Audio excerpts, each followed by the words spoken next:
In a rapid series of strikes, Russian vehicles carrying troops, ammunition, and vital supplies were detected and obliterated almost as soon as they appeared. This stark reality vividly illustrates how dramatically the battlefield kill cycle has accelerated compared to the early phases of the war. This is what makes the unfolding situation so critical. The true shock isn't merely that multiple vehicles were hit, but that some were struck while still carrying soldiers, fully loaded with ammunition, or just after stopping to prepare for their next advance. This means a single drone impact can now achieve far more than just destroying an individual target. Welcome to Strategic Horizon, your guide to understanding the evolving dynamics of modern conflict. A new battlefield logic is rapidly taking shape in Ukraine, where drones don't just hunt vehicles on roads. They expose hidden troops, threaten artillery in covered positions, disrupt communications, and make even routine resupply runs feel perilous. In this kind of war, the distinction between front and rear is blurring as aerial pressure extends ever deeper into the intricate systems that sustain an army. Stay with us because the true significance of this story isn't just seeing what was destroyed, but grasping how this relentless pressure from above is profoundly altering the very nature of the conflict. If supply vehicles, forest shelters, communication antennas, and even night movements are no longer safe, then how much genuine space for survival can Russia still maintain on this battlefield? What makes this phase of the war so dangerous isn't just the explosion of an FPV drone, but the incredible speed of the chain reaction it triggers. Because the real threat now begins even before the strike. The moment a target is first sighted and marked for destruction, Ukrainian reconnaissance teams are observing the battlefield almost ceaselessly. This constant observation is fundamentally changing what movement means for Russian forces. A vehicle no longer needs to reach the front line to become vulnerable. It can be spotted while traversing a dirt road, turning near a tree line, driving with lights on and fading light, or pausing for just a brief moment near a forward position. These seemingly minor details are crucial because the drone team doesn't require a long window of opportunity. It only needs one clear sighting, one confirmed route, or one pause long enough to fix the target in place. Once that occurs, the next step follows with astonishing speed. The reconnaissance drone acts as the eyes, meticulously scanning the ground, interpreting movement, and confirming the nature of the target. The FPV unit then functions as the striking hand, moving in before the target can re-establish its security. This seamless coordination has become one of Ukraine's most significant battlefield advantages. The danger doesn't emanate from a single drone operating in isolation. It comes from a synchronized process where one system observes, another receives information, and a third attacks. The interval between these steps is now so brief that Russian crews often have minimal time to react once they have been identified. This is why the battlefield feels far more hostile than before. In earlier periods, being observed didn't always guarantee an immediate hit. There might still have been a narrow window to unload troops, conceal the vehicle, withdraw, or move under cover before a strike materialized. Now, that margin is rapidly shrinking. A tank that slows down to navigate rough terrain might already be giving the strike team enough time to close in. A driver who believes a short stop beside a ruined structure offers safety might in fact be making tracking easier. Even a slight change in direction can reveal a predictable pattern from above. What appears cautious on the ground can often look entirely predictable in a drone feed. That is the true implication of a shorter kill chain. It's not merely a technical improvement, it fundamentally alters behavior, timing, and control. Russian units are being forced into a battlefield where movement itself carries inherent tactical risk. This transforms any Russian advance into an inherently dangerous act, because the road is no longer just a route to the fight, it has become an integral part of the fight itself. The interaction between the two sides is becoming exceptionally clear. Ukraine is leveraging information, speed, and coordination to generate pressure even before direct contact begins. Russia, conversely, is compelled to move under a sky where visibility can swiftly transform into relentless pursuit. One side is shaping events through superior situational awareness, while the other is losing its freedom of action through constant exposure. This difference is critical because it directly impacts tempo. The force that sees first and reacts first often dictates what happens next, leaving the force on the road to respond to dangers that may already be too close.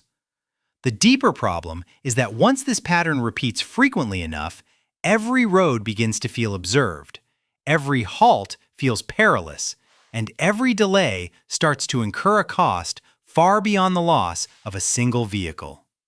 What makes one particular strike so important is that it didn't just destroy a Russian weapon, it likely disrupted the timing and configuration of a wider attack. On this battlefield, a target carrying personnel or ammunition is no longer merely a machine moving forward, it is an intrinsic part of a larger system that relies on arriving at the precise location at the opportune moment.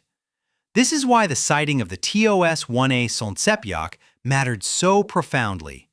This heavy thermobaric rocket system is designed to decimate fortified positions and strike troops concealed within trenches, bunkers, or covered areas. When such a platform appears near an active sector, it typically signifies more than just incoming firepower.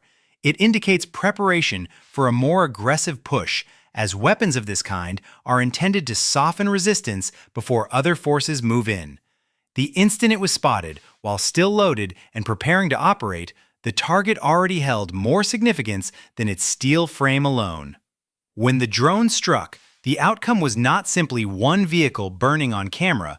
The crucial detail was that the launcher was carrying ammunition, which dramatically amplified the entire effect of the hit. Instead of a contained loss, the strike triggered a far more violent blast, capable of sending fragments wider, destroying the platform beyond repair and eliminating any immediate possibility of that weapon participating in the impending action. A hit like that doesn't remain confined to a single point on the ground, it ripples outward through the entire plan that depended on that system being available. The battlefield value of that moment becomes even clearer when its layers are analyzed. Russia not only loses an expensive combat asset, but also the rockets loaded on it, the crew needed to operate it, and the suppressive pressure that weapon was intended to exert against Ukrainian positions. That last part is paramount. A thermobaric launcher is dangerous not only because of what it destroys, but because of what it enables afterward. If that system was meant to pave the way for another maneuver, then destroying it before it fires means more than simply stopping one machine. It means breaking the initial step of a sequence before that sequence can even begin. The same logic applies to other targets that might appear less dramatic at first glance. A truck transporting infantry isn't just moving soldiers, it's delivering manpower to a point of pressure. A vehicle bringing ammunition isn't just moving cargo, it's extending the lifespan of the attack ahead.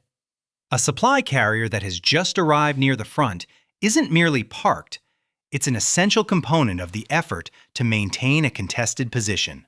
When a drone strikes at that exact moment, the damage occurs on multiple levels simultaneously.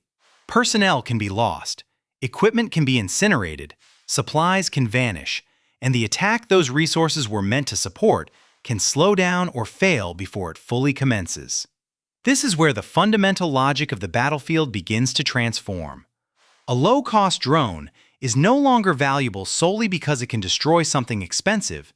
Its true worth stems from hitting the target at the precise moment when that target carries the most tactical significance. On a battlefield like this, one accurate drone hit can reshape events far beyond the target itself. And if a relatively inexpensive strike can halt an entire deployment at exactly the right moment, then is the cost-benefit logic of war now being completely upended. What makes this stage of the fighting even more severe is that the very concept of hiding is starting to lose its meaning. The battlefield is no longer punishing only overt movement, It is now punishing the belief that cover alone can still protect personnel, weapons, and ammunition once drones begin their aerial search. Ukrainian drone crews aren't just chasing vehicles on roads or striking machines caught in motion. They are pursuing infantry who dive into bushes after being spotted. They are tracking soldiers who rush into damaged houses, hoping broken walls will conceal them. They are locating positions dug into wooded areas where artillery crews once trusted trees, shadows, and rough terrain to minimize danger. They are also uncovering supply points and ammunition caches hidden inside structures or tucked into enclosed spaces that appear secure from ground level. What seems concealed to those below can look starkly exposed from the air once the search commences. The reason for this phenomenon is not difficult to grasp. Drones perceive the battlefield from angles that ground troops cannot control, and that advantage changes everything. A soldier lying motionless beside brush might believe his body shape is lost within the terrain. Yet a drone looking down can pick up his outline, the path he took, or the slight disturbance around him. A ruined house might appear solid enough to block sight from one direction, but its roof could be damaged, its walls open, and its entry points remain visible from above. Even in poor light, this pressure doesn't dissipate. Thermal cameras can continue the search, effectively distinguishing a human presence from the colder ground around it. This is where the interaction between both sides becomes much sharper. Russian forces are attempting to protect personnel and firepower by pushing them into tighter, more concealed terrain. Ukraine, conversely, is utilizing drones to pierce through that sense of security, transforming shelter into a temporary delay rather than genuine protection. The result is a battlefield where concealment is being relentlessly tested, and in many instances, it is failing under sustained observation. This matters because it affects more than just immediate survival. It impacts how long units can hold a position, how confidently crews can prepare weapons, and how much time soldiers believe they have before the next threat arrives. The pattern becomes clearer when the sequence is followed step by step. A lone fighter is seen moving, then drops into bushes. The drone doesn't lose him, it continues searching, then strikes. A group reaches a damaged structure and disappears inside. The drone circles, waits, and then attacks the building or catches movement around it. A gun position sits within a tree line, carefully placed to reduce exposure. The overhead search still locates the position, and the fire mission that was meant to remain hidden becomes the next target. A storage point containing ammunition appears protected by walls or forest cover, yet, once identified, it ceases to be a reserve and becomes a critical liability. Each scenario initially looks different, but the underlying rule is the same. Once a target has been found, escaping the chain of pressure becomes significantly harder than before. This is why the broader issue isn't merely that a few hidden positions are being exposed. The larger issue is that the entire concept of safe concealment is coming under intense scrutiny. Forest belts, dugouts, damaged homes, and covered positions are still useful, but they no longer offer the certainty they once did. They may reduce risk for a short period, but they do not end the search. On this battlefield, being unseen for a moment is no longer synonymous with being safe. And that leaves a serious question hanging over the conflict. In a war where FPV coverage is this dense, are woods and fortifications still real shelter, or are they becoming places that only add a few extra minutes before the inevitable strike arrives?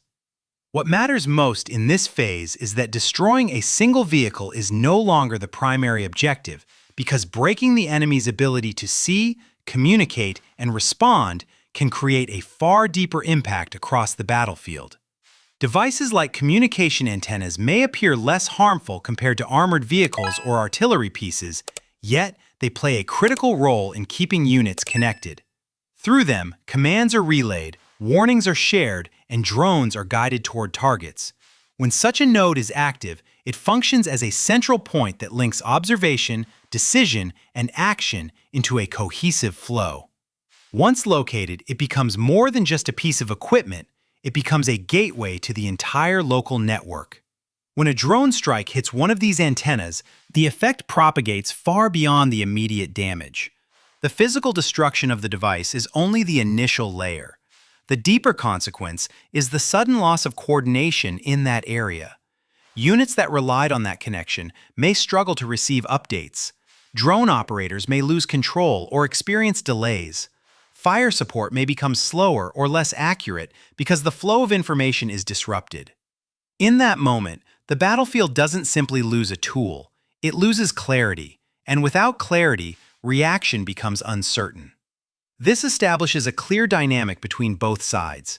Russian forces depend on communication lines to maintain situational awareness, guide their own UAVs, and keep units aligned with each other.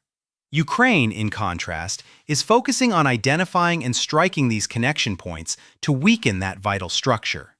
Instead of attempting to destroy every vehicle or every position, the approach is to target the components that allow the system to function as a cohesive whole. When these parts are removed, even intact units can become less effective because they are no longer working together in real time. The importance of this approach becomes evident during active engagements. A unit that loses contact may hesitate because it no longer understands the situation around it. A drone team that cannot receive stable signals may fail to track targets or complete an attack. A group preparing to move may delay its action because it lacks confirmation or updated orders. These are not dramatic moments like explosions, yet they alter outcomes in a quieter but profoundly powerful way. The battlefield begins to slow down, fragment, and lose its rhythm. This is where the analysis transcends simple destruction. The situation is no longer about counting how many vehicles were lost or how many strikes landed. It is about how the underlying system behind those targets is being systematically weakened, step by step. Each antenna that is removed, each link that is broken, diminishes the ability of Russian forces to respond quickly and coordinate under pressure. This effect accumulates over time and can shape how an entire sector behaves, even if many physical assets are still present. When this layer is combined with the earlier pressure on movement and concealment, the picture becomes even clearer. Vehicles are at risk while moving. Hidden positions are no longer secure. Communication is no longer stable. These pressures do not act in isolation. They reinforce each other. A unit that cannot hide effectively becomes easier to track. A unit that cannot communicate well becomes slower to react. A unit that is slower to react becomes more exposed to the next strike. That is why the battlefield now feels as though it is under pressure from multiple directions simultaneously. The threat is not coming only from what can be directly seen. It is also coming from what cannot be coordinated in time. And when that happens, the damage is not limited to one target. It spreads through decisions, timing, and control. So the real question becomes harder to answer. Which loss carries more weight in this kind of war? Losing a single vehicle, or losing the ability to see, communicate, and act together across an entire area? What makes this phase of the battlefield so critical is that even the smallest movements are now carrying the highest risk, because light transport like motorcycles and ATVs are no longer low-priority targets, but have become essential links that drones actively hunt. This shift is fundamentally changing how supply and movement operate at the front. These light vehicles are chosen for their speed, flexibility, and ability to navigate narrow paths where larger machines cannot go. They are frequently used to carry ammunition, water, fuel, and basic equipment to positions already under intense pressure. They also transport wounded soldiers back, deliver batteries and spare parts, and support the constant flow that keeps units operational. What appears simple at first is, in fact, the backbone of daily survival on the front line. That is why their loss carries more weight than might be expected. When a motorcycle or ATV is hit, it isn't just one vehicle gone. It's the cargo that disappears with it, the task that remains unfinished, and the unit that doesn't receive what it needs on time. A single strike can delay resupply, break a critical chain of support, and force others to reconsider how and when they move. The battlefield sequence illustrates how this pressure builds. A motorcycle moves along a narrow route that seems less visible than a main road. An ATV carries supplies across uneven ground, relying on speed and a smaller profile to reduce risk. These movements are not offensive actions. They are necessary steps to keep positions viable. Yet once a drone detects them, the situation changes rapidly. The vehicle is tracked, followed, and then struck at the moment when escape becomes most difficult. This creates a pattern where even the smallest logistical movement becomes uncertain. Units can no longer rely on simple transport. Every trip forward carries risk. Every return trip can be interrupted. When this happens repeatedly, the impact spreads beyond one location. A delay in one delivery can be managed, but several delays begin to weaken the ability to hold ground. This is where the deeper effect becomes visible. Frontline pressure is not maintained solely by heavy weapons or large formations. It depends on steady and continuous support. Soldiers need ammunition to continue fighting, fuel to keep moving, and basic supplies to stay operational. When those inputs become harder to deliver, the entire structure begins to strain. Men start conserving ammunition because resupply is no longer certain. Movement becomes more cautious because every route may be watched. Recovery efforts slow down because transport is less reliable. Over time, holding a position demands greater effort while offering less stability. That is how repeated small losses begin to create larger consequences across a wider area. The interaction between both sides highlights the strategy behind this. Russia depends on these light vehicles to sustain frontline activity. Ukraine does not need to destroy every major asset to apply significant pressure. By targeting motorcycles, ATVs, and similar transport, it can constrict the flow that feeds both manpower and firepower. Each successful strike forces a delay, a change of route, or another attempt under the same persistent threat. That repetition matters more than any single hit. What stands out at the end of this story is not just that more Russian vehicles were destroyed, but that the battlefield itself now seems to punish almost every visible action. Tanks, supply trucks, thermobaric systems, hidden positions, communication antennas, and even motorcycle convoys are all being drawn into the same pattern. That pattern is simple. Once a target is seen, it can be tracked. And once that consistently happens across roads, forests, shelters, and supply lines, the real damage extends far beyond one explosion on one part of the front. This is what makes the situation far more serious than a normal string of drone strikes. Ukraine is not only destroying hardware, it is using drones to exert pressure on multiple layers of Russian battlefield activity simultaneously. At the same time, war is always a race of adaptation, and that leaves a bigger question open. Can Russia find a way to slow this aerial pressure and re-establish room to maneuver, or will Ukraine widen this advantage and make the sky even more decisive in more sectors? Drop a comment and share which side is more likely to adapt faster in a battlefield where almost every movement can be hunted from above.